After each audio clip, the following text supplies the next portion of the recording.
Solar inverter ഉപയോഗിക്കുന്നവരാണെങ്കിൽ ഈ video skip ചെയ്യാതെ പൂർണ്ണമായിട്ടും കാണണേ. കാരണം നിങ്ങൾക്ക് ഇത് ഉപകാരപ്പെടും.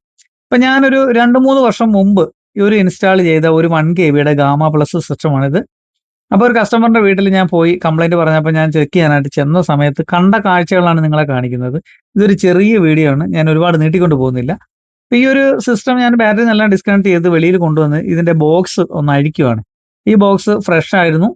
ഇത് ഫസ്റ്റ് ടൈമാണ് ഇത് നമ്മൾ ഓപ്പൺ ചെയ്യുന്നത്. അപ്പൊ ഇതിനകത്ത് എന്തൊക്കെയാണ് ഇതിനകത്ത് കേറിയിരിക്കുന്നതെന്നും ഇതിന്റെ ഒരു അവസ്ഥകൾ നിങ്ങളൊന്ന് കണ്ടുപോണം. അപ്പൊ നിങ്ങളുടെയൊക്കെ വീട്ടിൽ ഇതുപോലെ ഉപയോഗിക്കുകയാണെന്നുണ്ടെങ്കിൽ തീർച്ചയായിട്ടും വർഷത്തിൽ ഒരു തവണയെങ്കിലും ഇതുപോലെ അഴിച്ചിട്ടൊന്ന് ക്ലീൻ ചെയ്യാനായിട്ട് ശ്രമിക്കുക. ഇല്ലെന്നുണ്ടെങ്കിൽ ഈ ബോർഡൊക്കെ എന്ന് പറഞ്ഞാൽ പെട്ടെന്ന് തന്നെ ചീത്തയാവും. ഷോർട്ട് സർക്യൂട്ട് ഒക്കെ ആയിട്ട് പെട്ടെന്ന് തന്നെ അത് കംപ്ലൈന്റ് വരാനുള്ള ചാൻസ് ഉണ്ട്. ഈ ഒരു പാക്കറ്റ് എന്ന് പറഞ്ഞാൽ അതായത് ഈ ഒരു ബോക്സ് ഇതുവരെ ആരും ഓപ്പൺ ചെയ്തിട്ടില്ല. ഇത് ഇൻസ്റ്റാൾ ചെയ്തതിന് ശേഷം ഫസ്റ്റ് ടൈമാണ് ഇതിന്റെ ക്യാബിൻ തുറക്കുന്നത്. നിങ്ങൾക്ക് ഈ സീലൊക്കെ കാണുമ്പോൾ നിങ്ങൾക്ക് മനസ്സിലാവും ഇതുവരെ ഇതാരും ഓപ്പൺ ചെയ്തിട്ടുള്ളതല്ല.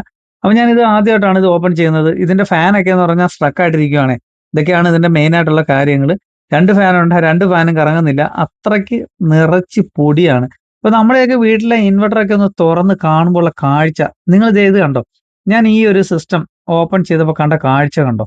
ഇതിനകത്ത് കേറിയിരിക്കുന്ന പൊടി നമ്മുടെ മുറിക്കുള്ളില് അല്ലെങ്കിൽ നമ്മൾ എവിടെയാണ് ഈ ഇൻസ്റ്റാൾ ചെയ്ത് വെച്ചിരിക്കുന്നത് വെച്ചാൽ അവിടുത്തെ ആ ഒരു അന്തരീക്ഷത്തിലുള്ള പൊടികളൊക്കെ നമ്മുടെ ആ ഫാനിനകത്തുള്ള ഫാൻ വലിച്ചിട്ട് ഇതിനകത്തൂടെ കയറ്റി പുറത്ത് കളയും. ഈ മോസ്ഫെറ്റ് ഒക്കെ കണ്ടോ? എല്ലാം പൊടികൾ കൊണ്ട് നിറഞ്ഞിരിക്കുകയാണ്.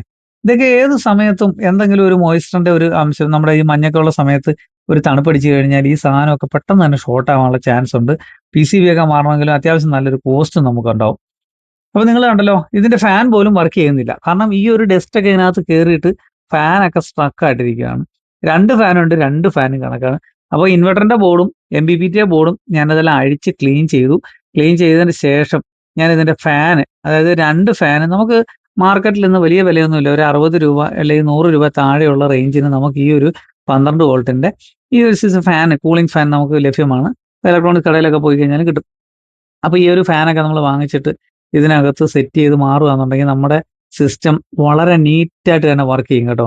ഒത്തിരി സൗണ്ട് ഒന്നും വരത്തില്ല. ഇതിനകത്ത് ഡസ്റ്റ് കയറുന്നതനുസരിച്ച് ഈ ഫാനിന്റെ ലീഫൊക്കെ എന്ന് പറഞ്ഞാൽ ടഫായിട്ട് അതായത് അതിനകത്ത് എയർ ഒന്നും കയറാത്ത വിധത്തിലേക്ക് ഭയങ്കരമായിട്ട് ഹാർഡാവും. അപ്പൊ നമുക്കിത് കറങ്ങുന്നതിന് ബുദ്ധിമുട്ടുണ്ടാവും. അതിന്റെ ആ ഒരു ബെയറിങ്ങിന്റെ അല്ലെ ബുഷിന്റെ ഇടയ്ക്കൊക്കെ ഈ ഡസ്റ്റുകളൊക്കെ കയറിയിട്ട് ടൈറ്റ് ആവാനുള്ള ചാൻസുകൾ കൂടുതലാണ്. ഇപ്പൊ ഈ ഒരു PCB നിങ്ങൾ കണ്ടോ? ഇരുന്നപ്പോൾ ഞാൻ അഴിച്ചപ്പോൾ ഇരുന്ന ആ ഒരു സിറ്റുവേഷൻ ഇപ്പൊ ഞാനിത് അഴിച്ച് ക്ലീൻ ചെയ്തതിന് ശേഷമുള്ള സിറ്റുവേഷൻ നിങ്ങൾ കണ്ടല്ലോ. എന്ത് നല്ല ക്ലീൻ ആയെന്നറിയോ? അപ്പൊ ഇതുപോലെയൊക്കെ ഒന്ന് ക്ലീൻ ചെയ്ത് നമ്മൾ ഉപയോഗിക്കുകയാണെന്നുണ്ടെങ്കിൽ നമ്മുടെ സിസ്റ്റം ഒക്കെ പെർഫെക്റ്റ് ആയിട്ട് വർക്ക് ചെയ്യും. അപ്പൊ ഇതുപോലെ നിങ്ങൾ ബാറ്ററിയിൽ നിന്നൊക്കെ ഡിസ്കണക്ട് ചെയ്തതിന് ശേഷം നിങ്ങളുടെ ഇൻവെർട്ടറൊക്കെ ഇതുപോലെ ഒന്ന് തുറന്ന് നോക്കുക. അത്യാവശ്യം ഒന്ന് ക്ലീൻ ചെയ്ത് ഉപയോഗിക്കാൻ ശ്രമിക്കുക. അതുപോലെ തന്നെ ഇതിന്റെ ഫാനൊക്കെ കൂളിംഗ് ഫാനുകൾ മസ്റ്റായിട്ട് നമ്മളൊരു സമയം കഴിയുമ്പോൾ ചേഞ്ച് ചെയ്യുന്നത് നല്ലതായിരിക്കും. ഇതിനകത്തൊക്കെ എന്ന് പറഞ്ഞാൽ വേണമെങ്കിൽ നമുക്കൊരല്പം ഓയിലോ എണ്ണയോ ഒക്കെ ഒഴിച്ചിട്ട് വേണമെന്നുണ്ടെങ്കിൽ ഇതൊന്ന് സ്മൂത്ത് ആക്കി എടുക്കാം. പക്ഷേ ഇത് നിരന്തരം വർക്ക് ചെയ്യുന്നതുകൊണ്ട് അതിന്റെ ആ ബുഷിനൊക്കെ തേയ്മാനം വരും. നമുക്കൊന്ന് ചേഞ്ച് ചെയ്താൽ നല്ലതാണ്. അതുപോലെ തന്നെ അധികം ചിലവൊന്നുമില്ല.